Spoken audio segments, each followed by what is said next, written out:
How many of you love taxes? Nobody's excited about loving taxes. Well, it's not different in the time of Jesus, actually. Nobody liked taxes. In fact, scholars or historians say that under King Herod, which would have been the king that was in charge of everything during the time of Jesus during the first century, the tax burden was unusually heavy and very high on the people. And again, you have to remember that 90% of the people in the New Testament that we're talking about, the life that people lived, were impoverished. Basically hand to mouth. Very, very poor. Not a lot of, they don't have what's called, disposable income. Most of them functioned and survived on fish and bread. And that was their daily sustenance. Anything outside of that would have been a huge blessing to them. Under the Roman rule, there was multiple taxes. And some of it was a little bit outrageous, but some of it we would think was actually pretty cheap when it comes to taxation. Under Rome, there was what was called a poll tax, and everybody had to pay that.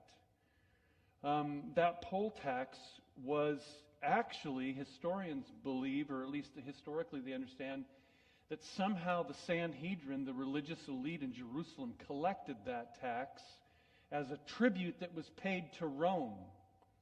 So can you imagine if you came to church and you had to pay taxes to me and then I had to deliver it to the state of California, how uncomfortable that potentially would be.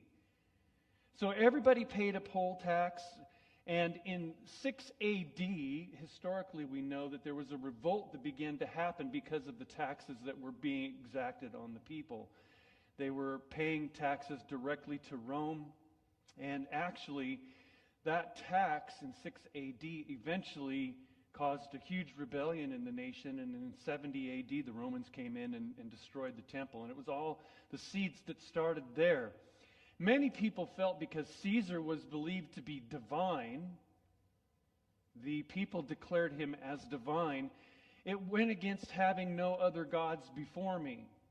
You kind of understand the dilemma that they're in. They're actually giving money to the Sanhedrin to pay a tax that's going to go to Rome, and the emperor is being declared as a god. And I'm going to show you a video in just a little bit, but it'll explain a little bit more about that. But it was a very, very difficult situation, I'm sure, to live in. They also had a land tax. Everybody that owned property paid taxes on their land. They had an import-export tax, much like we do. They had a toll tax. Every time you went on a road or a bridge, you had somebody that was sitting there and that would take up a tax for those things. In fact, we know one of those, at least two of them, in the New Testament. Zacchaeus was a toll tax collector, and probably Matthew was the same thing. They sat in a certain place and exacted taxes and made money off the people. There was an inheritance tax which was 5%. That's a bargain, right, in our day and age. They had a sales tax of 1%. Wow, what a deal. But if you're impoverished, that's a lot. They actually had a marriage tax, and you had to pay taxes if you weren't married. That would be an incentive, I suppose. The average working person, usually men, worked approximately 3 weeks to pay their taxes to Rome. Now again, if you're living in poverty, 3 weeks is a lot of money. I think we pay a lot more in taxes. I think it's like 3 months that we pay or something ridiculous like that. But that's what they paid. On top of what Rome's exacting of taxes was, there was also a temple tax. The temple tax was a quarter shekel every year. And we know that they actually had to pay this tax in shekels, which meant that when you came from outside the area, if you had other monetary coins or currencies, you couldn't pay your tax in any other currency. So when you came to the temple, you would have to actually exchange your money there. And they charged anywhere between 4 and 8% exchange rate to exchange your money. And guess who got the profits after everything was said and done on that tax in the temple? It was actually the high priest that made the money on that. That tax was about 2 days' pay for every person that would come into the temple to worship the Lord.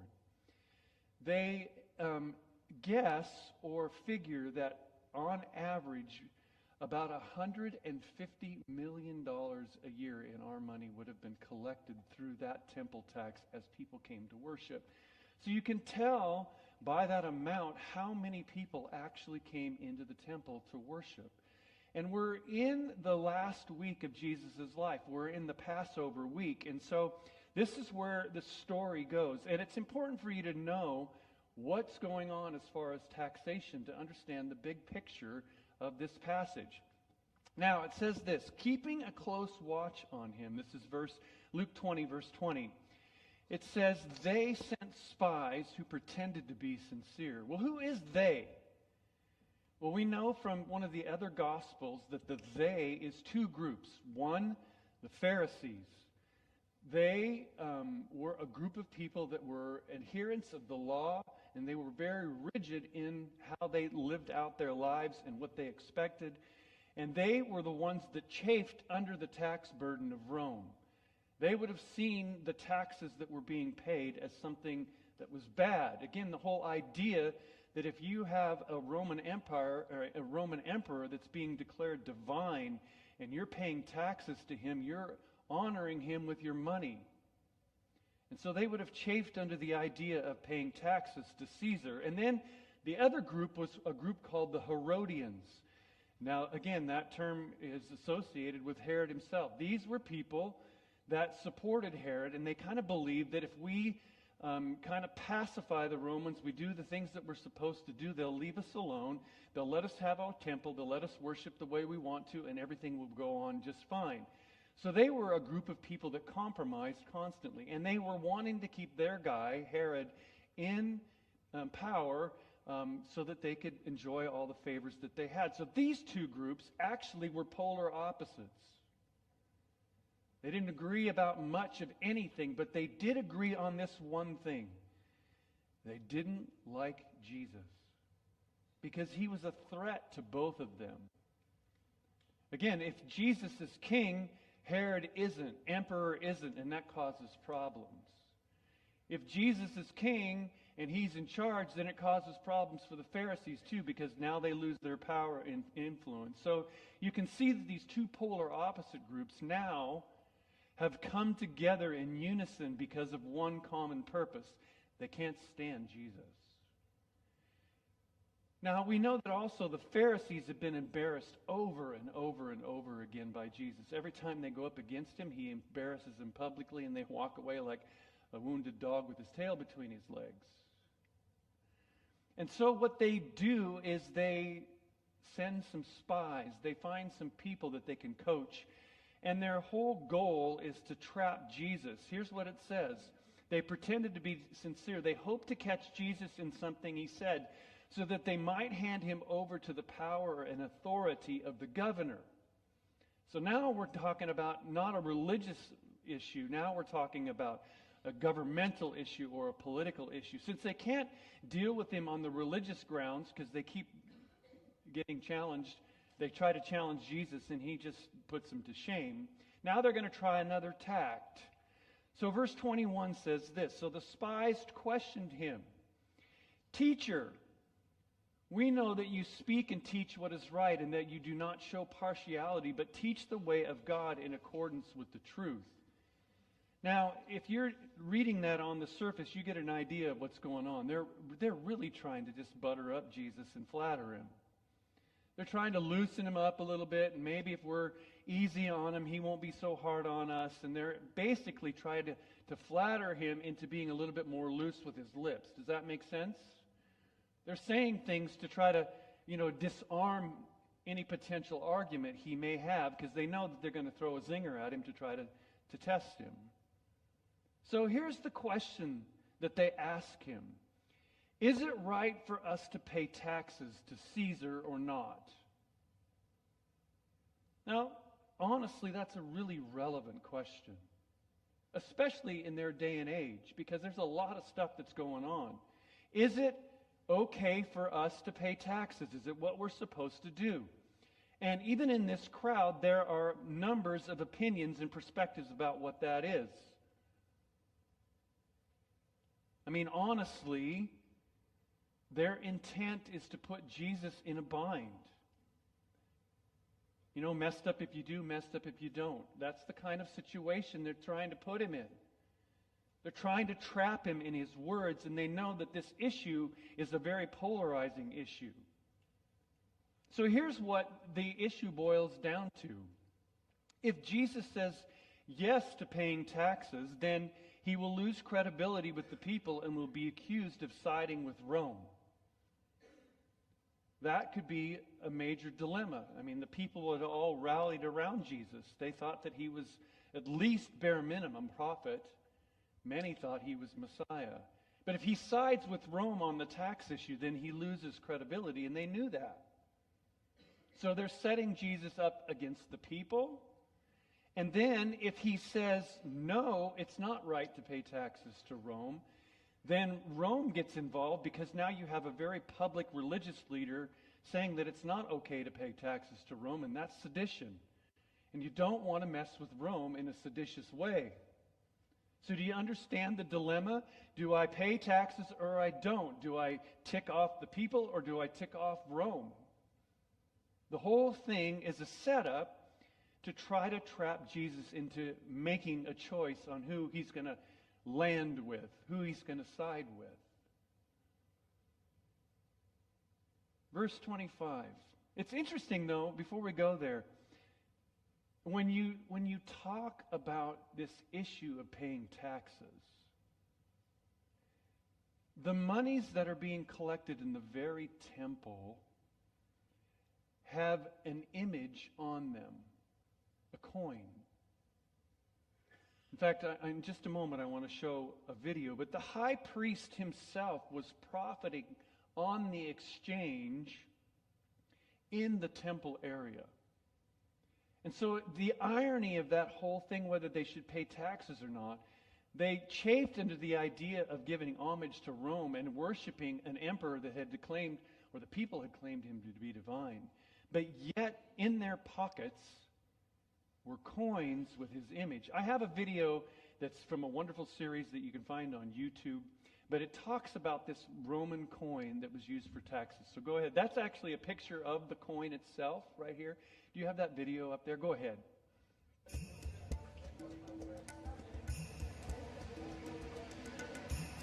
Wonderful video. I love the old city of Jerusalem. I love the alleyways and all the hundreds of little stores and everything. All right. The shops Sam, in you can go the old rescue city me. are varied. You have so many different types. Some are just like a couple of feet, and then some are full-blown shops. You can walk 20 feet into them. And I know a guy who sells antiquities in town, and he's got a coin I think we want to look at.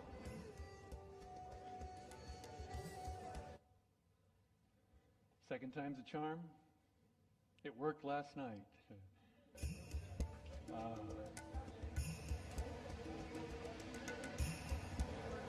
I love the old city of Jerusalem. I love the alleyways and all the hundreds of little stores and everything. The shops in the old city are varied. You have so many different types. Some are just like a couple of feet, and then some are full-blown shops. You can walk 20 feet into them. And I know a guy who sells antiquities in town, and he's got a coin I think we want to look at.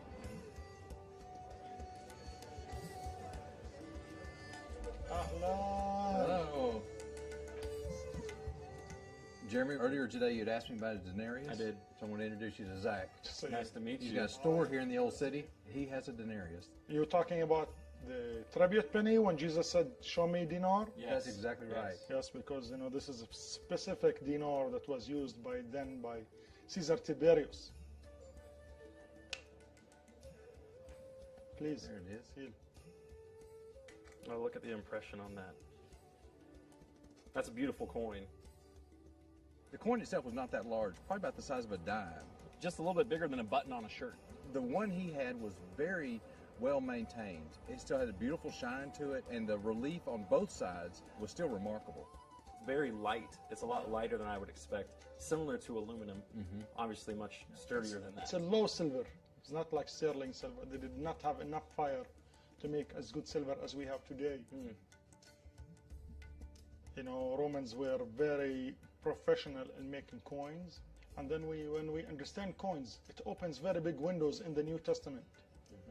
You know, this is the image of Tiberius. And who have seen the image of Tiberius have seen him. So they want to trick him, you know, shall we pay taxes or not, you know, just like to embarrass him.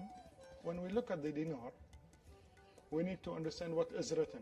It's written here, Tiberius T. Caesar Diva, like divinity in Caesar Tiberius, which is against the Jewish law. The second side is written in Tiberius Augustus, like he's the highest. It's even more against the Jewish law. But what's more shocking is his nickname. You can see here his nickname is Pontiff Maxime, like the highest priest. It was enough embarrassment for the Jews, or for the Pharisees specifically there. You're holding a coin for someone calling himself the highest priest. It's unkosher coin to be carried. And Jesus teaching so much by using the impression on a coin, whose face is on the stand. This belongs to that person. Render to Caesar the things that are Caesar's, and to God the things that are God's. So that's why they left with no talking, and the story ended up over there. And his ability to use a simple coin and a face on a coin to teach all of that says a lot about Jesus' ability to teach. Yes, he was tough. Yes. He was a strong man that faced the Pharisees and embarrassed them on the spot. Yes. Show me dinar. Well, and all of these things, rooted in the antiquities, help us understand that Jesus was real, these events were real, the coins that he spoke of were real. Zach, thank you for everything. Yeah, see you again. Yes, sir. Thank you. Absolutely. See you Good to again. see you. Bye-bye. Thank you. Bye-bye.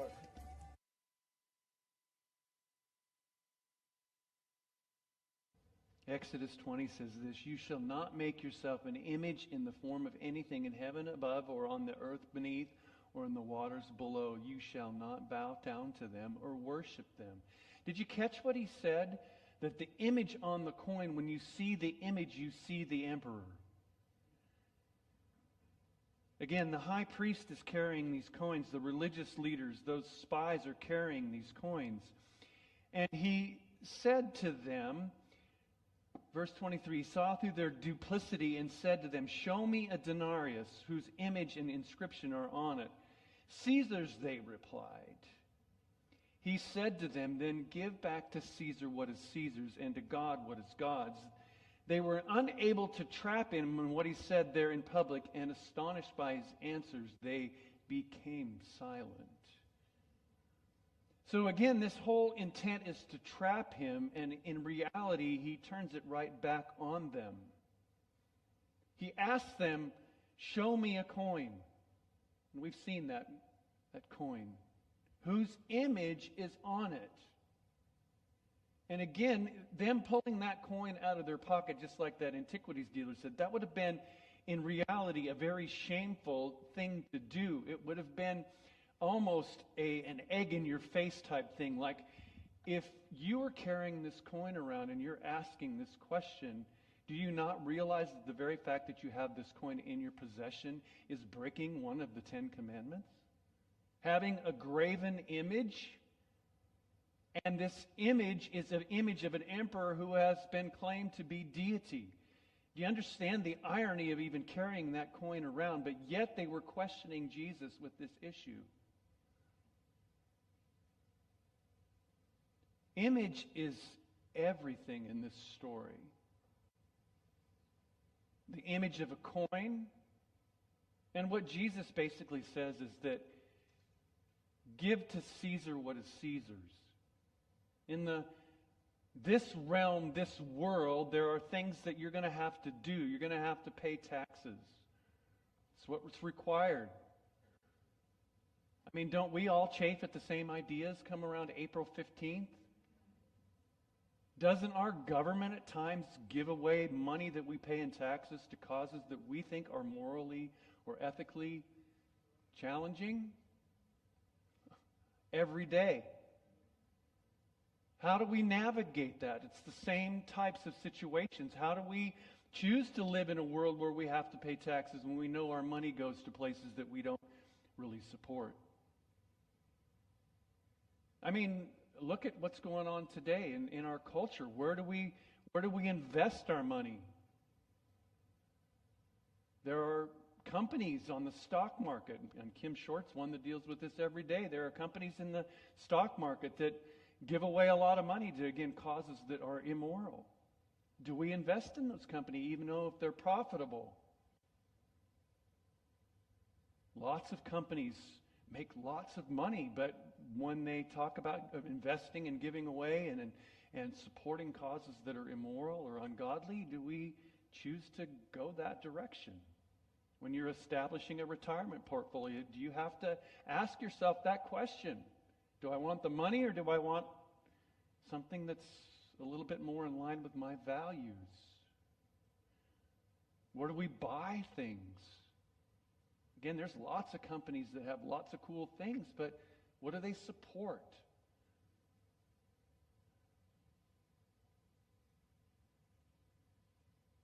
It's a tough challenge.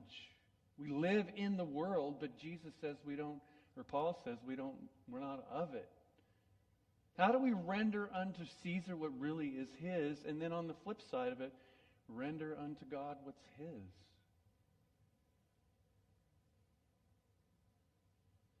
And I know that we have to answer those questions, even as simple things like who do we vote for?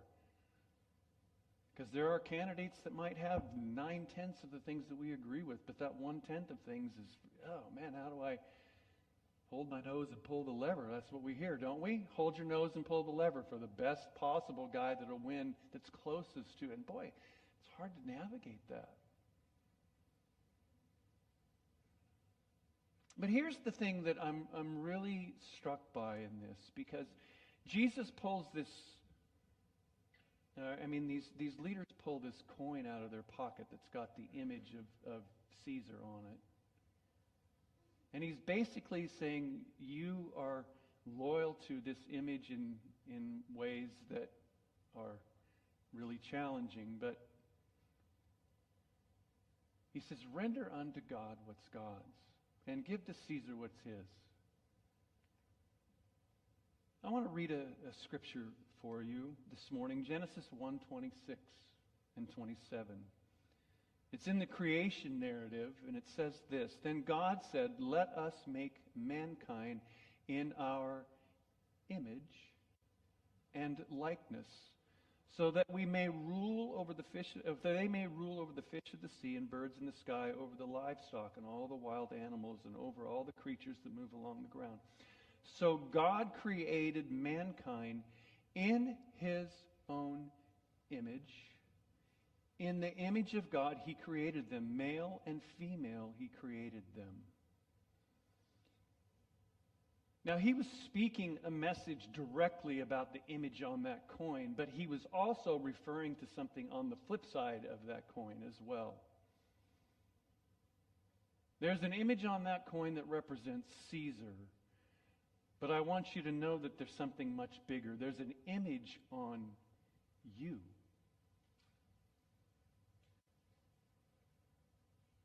The very image of the triune God has been placed. And I don't even know how that all works.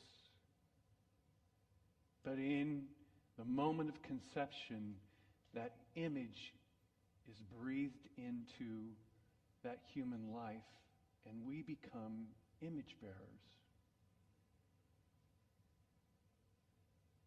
So yes, we navigate, we try to figure out, we get discernment on how we live in this world, how we give Caesar what's his. But ultimately, the most important thing is the image that's been placed in you and me. You know, last week we talked about the fact that God owns everything. Everything in this world, from the stars that are billions of light years away down to the very last piece of dust, and in the middle of it, everything in between. Well, this week we see that God's image is in us. It's on us. and that we are image bearers. And what does that mean? How do we, with our lives that bear the very image of God, give to Him what is due His name? Interesting that Antiquities guy said this. When you see this image, you see the image of the emperor. That's what they believed. I believe that that's exactly what happens in you and me. When people see us, when they see humanity, they see the very image of God.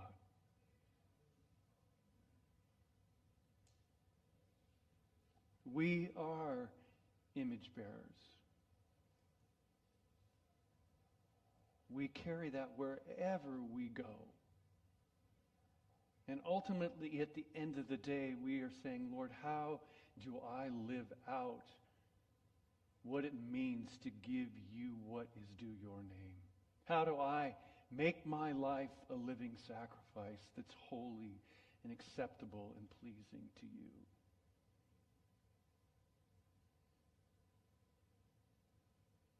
And I believe through the moving of His Spirit and the empowerment of His Spirit, He helps us in those things. Amen? Let's stand together.